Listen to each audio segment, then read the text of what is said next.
feel so grateful for us to have this platform and for us to have the multiple businesses that we own, including this one, because, you know, it's Black History Month, and the first goods that we really see traded on the stock market were bodies like yours and mine. The first gigantic amount of goods being moved across the transatlantic were bodies like yours and mine.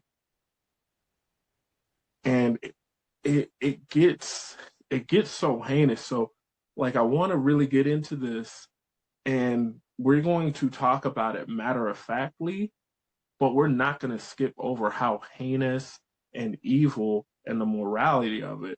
Just so this is not a 9-hour episode, we're going to go through the different components of it.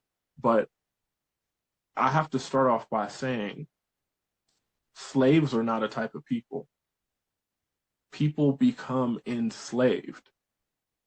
We're talking about doctors. We're talking about fathers, mothers, children, teachers, farmers, taken from their land and forced into a labor with no equity, no capital. That is what enslavement is. So sometimes I get caught up and I'm like, oh, hold on, don't die on this hill. And someone's like, the slaves, the slaves that. They were not slaves, they were enslaved.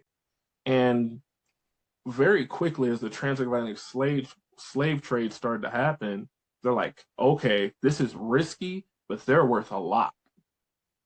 So how do we insure them? Well, we can't insure them as life insurance because that's a sin to us because we're Roman Catholic. So they went and they adopted something that German people are going to kill me, Klavensteck, where it was an insurance against your liberty if you were kidnapped. But they flipped it on its head and said, you know what?